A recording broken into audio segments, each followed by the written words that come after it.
Hello, bachcho, let's read the question first. The question says that ball is rotated in a horizontal circle with help of string. If we cut string in between, ball will move along tangent of horizontal circle at that time. So students, हमको बताना है ये statement true है कि false है. सबसे पहले आपको समझना होगा की कंसेप्ट क्या यूज हो रहा है इस केस में. तो की कंसेप्ट इज सर्कुलर मोशन.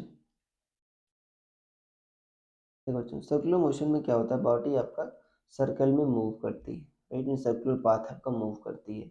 तो देखो कोई बॉडी मान लो सर्कुलर पाथ में मूव कर रही है, तो सिर्फ हॉरिजॉन्टल सर्कल मूव कर रही है बच्चों, तो हॉरिजॉन्टल सर्कल में सिर्फ रस्सी की टेंशन का मूव कर रही है, और बाकी जो फोर्स है, मान लो ग्रेविटेशन फोर्स है, वो तो प्लेन के परपेंडिकुलर लग रहा है, तो सिर्फ इसी फोर्स के इन्फ्लुएंस में मूव कर रही है. अगर मान लो इस समय वेलोसिटी आपके v है, वेलोसिटी v क्या होगा, टेंजेंट के लॉन्ग होगा, सर्कल के लॉन्ग होगा, राइट. तो अगर आप टेंशन ही बच्चों जीरो कर दी, मतलब रस्सी कट कर दी, तो टेंशन क्या हो जाएगा, जीरो. तो इस बॉडी पर कोई फोर्स लगेगा ही नहीं अभी.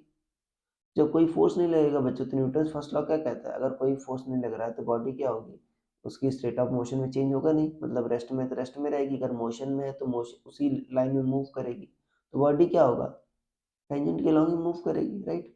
तो यहाँ पर ये कह रहा है अगर स्ट्रिंग कट कर दें बच्चों, तो ball will move along tangent to horizontal circle at that time.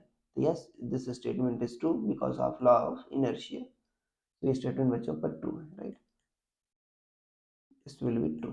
So I hope you understood it well. Best of luck.